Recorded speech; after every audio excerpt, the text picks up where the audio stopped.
Այժմ տեսակապով կմիանանք Փարիզ, ես պատրաստվում եմ զրուցել Կովկաս ինստիտուտի տնօրեն Հիլդա Չոբոյանի հետ։ Բարև ձեզ Տիկին Չոբոյան, շնորհակալ եմ մեր հրավերն ընդունելու համար։ Մենք տեսնում ենք, որ Հայաստանի այսօրվա իշխանությունը ձգտում է Եվրամիության անդամ դառնալ, եւ մենք գիտենք, որ ամբողջ Եվրոպայում ունենք բարեկամ հարազատ երկիր հանձին Ֆրանսիայի, եւ այս բարեկամության մասին տարիներ շարունակ տարբեր պաշտոնյաների շուրթերով, ֆրանսիացի պաշտոնյաների շուրթերով այս մասին խոսում է նաեւ Ֆրանսիան։ Արդյոք այս հարցում Ֆրանսիան կարող է որևէ դերակատարում ունենալ։ Բավական բարդ հարց է նախ Եվրոպայի անդամակցելու հարցը։ Հայաստան Եվրոպայի մեջ երկար տարիներ է եղել, այսինքն Եվրոմիությանը ստեղծվել են ի վեր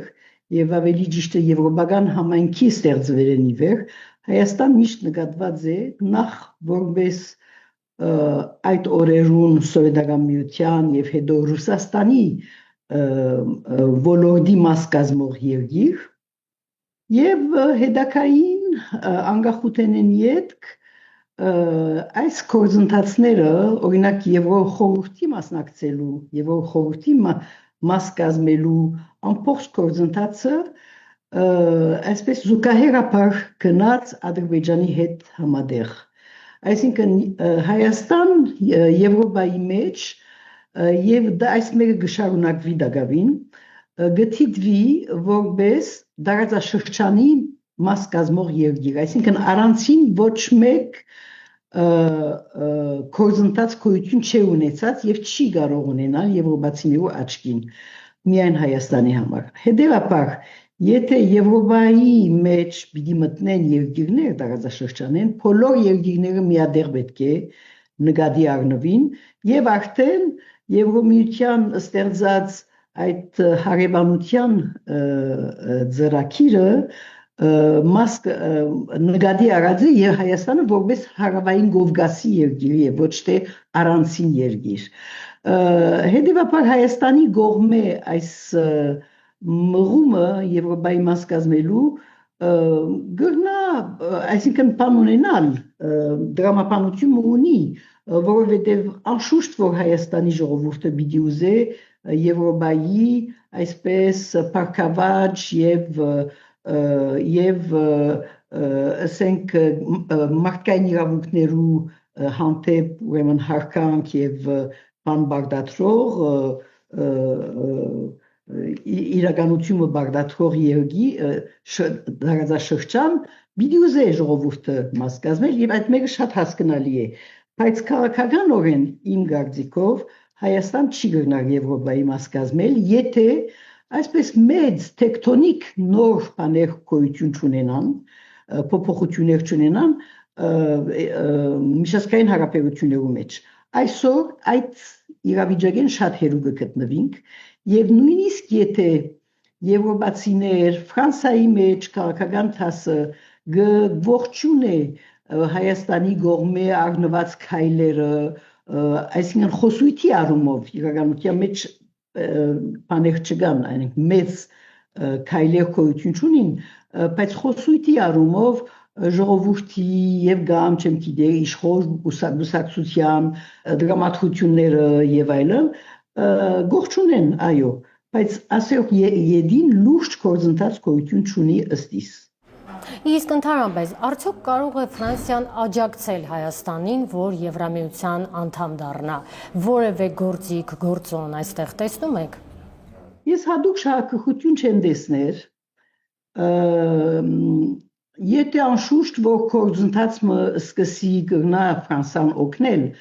բայց այս գործընթացը շատ բարդ, ինչպես գիտեք, շատ բարդ գործընթաց է, ավելի ճիշտը շատ աստղակներ է գաղված գործընթաց է, առաջինը սի միջազգային հարաբերություններու շատ կատեգորիկ, այսինքն բացարձակ մեկ բան հեղաշրջում պետք է լա, երկրորդ այսինքն Փարիացական եւ որպես երկիր կարելի է ասել, որ Ֆրանսիան գրնա որոշ բանի օգնել, բայց ադոր նախադրյալները գոյություն պետք է ունենան, որովհետեւ Ֆրանսիան կարողանա բան մնել։ Վերջին բանը իրականությունը այն է, որ Եվրոպայի մեջ որոշումները կոնսենսուսով են, այսինքն բոլորը համաձայն պետք է լինեն։ Գպարի որ մեկ երկիր համաձայն չլա, իսկ այսօր այդ գործընթացը ընդհանրապես գոյություն չունի։ Ասել գուզեմ ոչ եվրոպական հաստատությունների մեջ, օրինակ եվրոպական հանձնաժողովի մեջ, եւ ոչ նույնիսկ Եվրոխորհրդարանի այդ խոսակցությունները եւ այլն շատ մագերեսային բնույթ կգրեն, այնպես որ եթե Հայաստան պիտի մեծ քայլեր պիտի առնի հուսալով որ Եվրոպան պիտի ընդունի զինք իր նույնիսկ հաջորդող 10, 20, 30, 40 տարիների ընթացքին կգարձեմ որ շատ զգուշությամբ պետք է այս քայլերը առնվին եւ դարաշրջանի մեջ եղած այսպես փոխհարաբերությունները չվտանգվին ադոր համար մասնավորապես Իրանի մասին է խոսքս եւ մասնավորապես նաեւ ինչու՞ չէ Ռուսաստանի մասին է խոսքը Վերջին 25 տարում հայ-ֆրանսիական հարաբերությունները թևակողել են առանձնաշնորհյալ հարաբերությունների փուլ եւ մենք տեսնում ենք մեզանում այսօր Ֆրանսիան Հայաստանին աջակցում է գրեթե բոլոր հարթակներում, բայց այստեղ նաեւ հարց է առաջանում, թե ինչ շահ ունի Ֆրանսիան, որ Հայաստանին աջակցում է հաշվի առնելով տիրող աշխարհ-քաղաքական իրավիճակը։ Հայ համայնքի գշիրջը Ֆրանսիայի մեջ եւ մասնավորապես Մակրոնի օրով եւ ոչ նախորդ իշխանությունների օրով գկարձեմ որ իր թերագադարություն ունեցավ որբեսի այսպես հարաբերությունները ավելի բարձր մագարտակի դառնան բայց այս մեկը ռազմավարական բնույթ չի գրել ըստ իս Ֆրանսիայի ուրեմն նախասեմ որ բادرազմի օրերուն Ֆրանսիան ոչինչ չրավ եւ ոչ միայն ոչինչ չրավ Ֆրանսիայի այդ օրվա արտաքին գործոս նախարարը արգելեց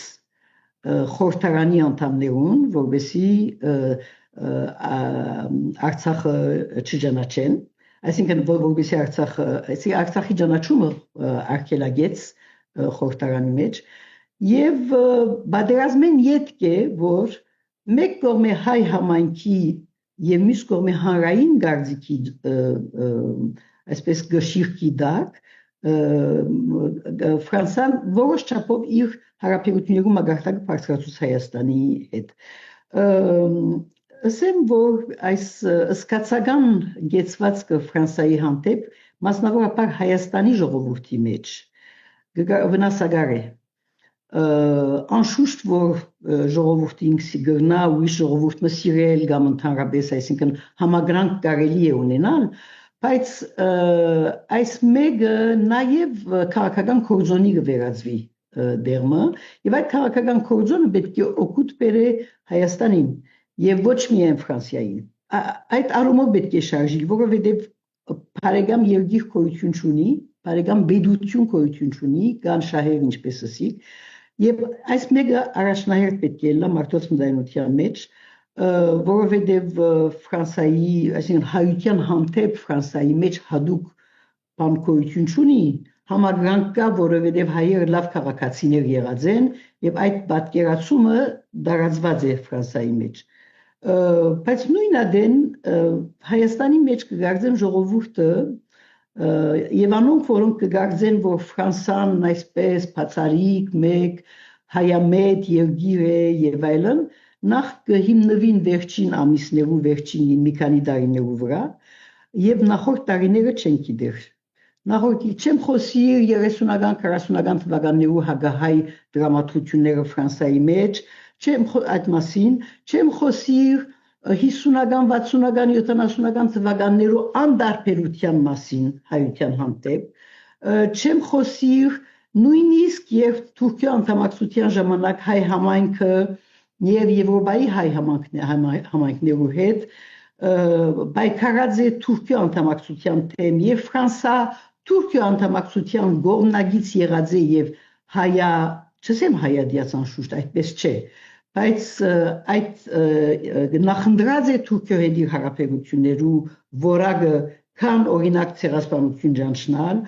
Այն մարդիկ, այն անձնավորությունները, որոնց մասին Հայաստանի մեջ սխալ պատկերացում կա, օրինակի համար Ժակ Շիրակի բարական։ Ժակ Շիրակը Հայաստանի մեջ այնքան մեծ բան ունի, այնքան մեծ համագրանք վայել է,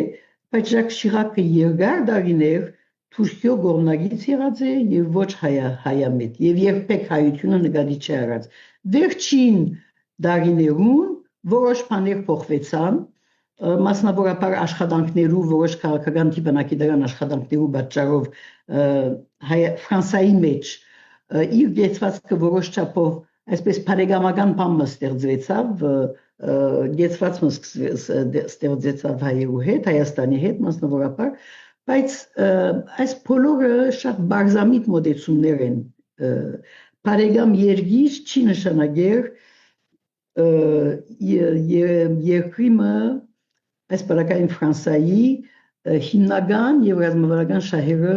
տնտեսական շահերը վտանգի տակ դնել բարեկամության պատճառով։ Հետևաբար կարծեմ, որ շատ լուրջ վերափոխում պետք է Հայաստանի մեջ այս կեցվածները փոխելու համար։ Ֆրանսիայի նախագահ Էմանուել Մակրոնը մինչև այս պահը Հայաստան չի ժամանել ոչ պաշտոնական, ոչ էլ պետական այցով, այսինքն քաղաքական այց, որպես այդպեսի նա չի ունեցել։ Դու գիտեք, որ նա Հայաստանում եղել է ընդամենը մեկ անգամ եւ դա էլ եղել է ֆրանկոֆոնիայի գագաթնաժողովի շրջանակում։ Տվյալ պարագայում, որ երկրում էլ գագաթնաժողովը տեղի ունենար, նախագահը այդ երկիր էր գնալու։ Սա ինչով կբացատրեք, ինչու մինչև այս պահը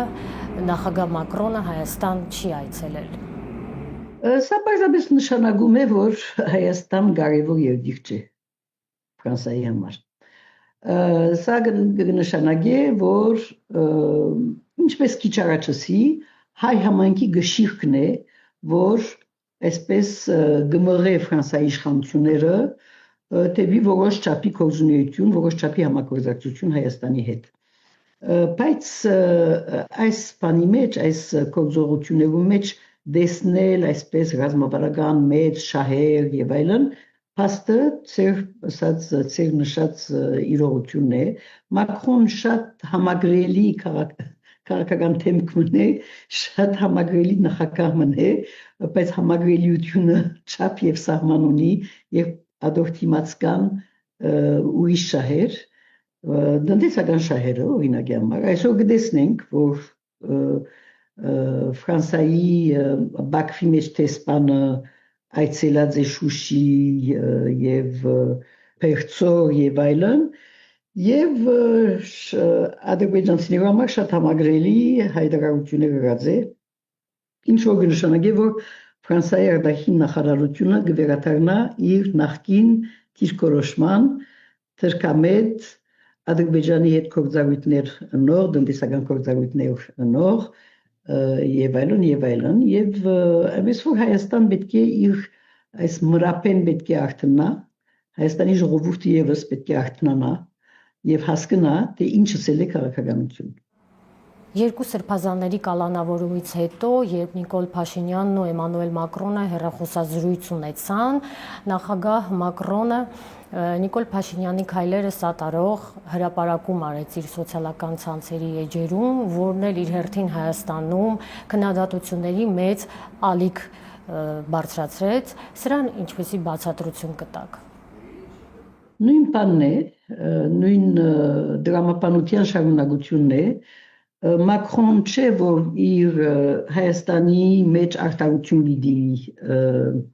դի հաստատե, ոչ Մակրոն, ոչ ուրիշ երկրի ղեկավարը, ուրիշ երկրներու ղեկավար, ինչպես Մակրոն, իրենց երկրներու շահեր են կմեկնին։ Սա մեկ երկրորդ կգարձեմ, որ այս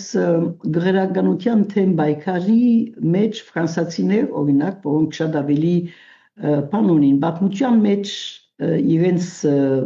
գրականներու հանդեպ բան ունեցած են հadouk հեղափոխության են յետ հadouk թշնամություն մգա այսպես չխոսված այսպես մեկ թակուն մեկ բան կա դրամապանություն կա Ֆրանսիայի մեջ, որովհետև հեղափոխության ժամանակ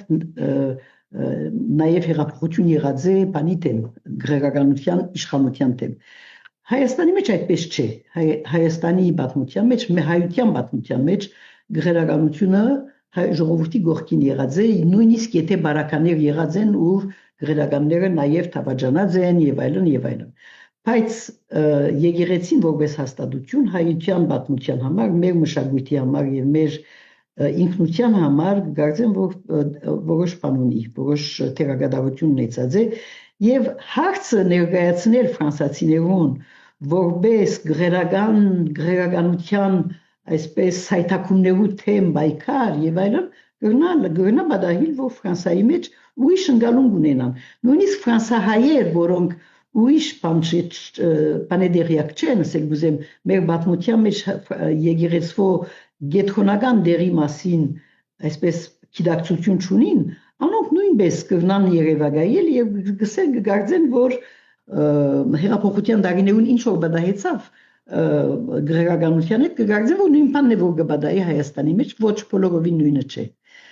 եւ այստեղ կգարձեն որ սխալ հասկացողություն կա ոչ թե Մակրոնի կողմէ բայց նաեւ ինչու՞ չէ Հայաստանի մոտ Ֆրանսիայի տեսփանի կողմէ եւ հadouk բամը կա ասինքն հadouk ջիկ կա որովհետեւ այս երկու խնդիրները նման իրարու նման ընկալվին երկու բարականները Հայաստանի բարական եւ Ֆրանսիայի բարական բայց գարձեմ բոլորովին սխալ է որովհետեւ Ֆրանսիայի մեջ այսպես եկեղեցվո եւ բեդության բաժանումը նաեւ բան ունի այդ դրամապանություն ունի որ բեդությունը չի նշամդեր գրական կյանքի ավելի ճիշտ է եկեղեցվո գամ բաներու գրոնքներու ներքին կորզունեության բացի երբ օրինակ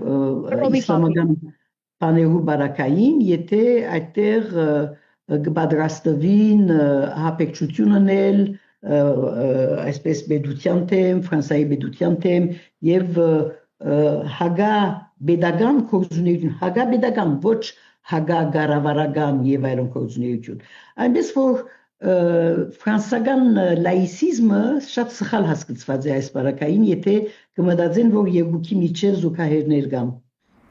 Այսինքն դուք ուզում եք ասել, որ 2018-ին Հայաստանում տեղի ունեցած իշխանափոխությունը ֆրանսիացի պաշտոնյաները Ֆրանսիան համեմատում է Բաստիլի գրավման հետ։ Գիտեք, այդպես ալ ներկայացվեցավ խաղաղ հեղափոխությունը ճագերդի մեջ առնված երիտասարդները բաներեն ետ ցույցերեն ետ քրաբարակները մաքրեցին եւ այլն այսպես բամը ստեղծվեցավ պատկերացումը ստեղծվեցավ այդ հեղափոխության բայց ընդհանրապես գիտենք որ հեղափոխությունները ընդհանրապես իսկական հեղափոխությունները միշտ արյունալի հետևանքներ ունեցած են եւ ճիշտ է որ այդ 2018-ին նոր հույսեր արտացան նույնիսկ հայության մեջ Սփյուռքի մեջ նաև եւ Հայաստանի մեջ նաև շատ քիչեր անդրադարձան որ այս կառավարության այսինքն այս իշխանության անդամները մեկ-մեկ ճանչնալով կմտածեին որ կարելի չէ որ իսկական հեղափոխություն տեղի ունենա դժբախտաբար ընկալումներու եթե ընկալումներով առաջնորդվինք ընկալումները կգնան նաև սխալ դեղ առաջնորդել բոլորին Շնորհակալություն, որ ժամանակ գտաք եւ զրուցեցիք մեզ հետ։ Շնորհակալություն ձեզի։ Իսկ ես հիշեցնեմ, որ Reopen Media-ի հյուրը Կովկաս ինստիտուտի տնօրեն Հիլդա Չոբոյանն էր։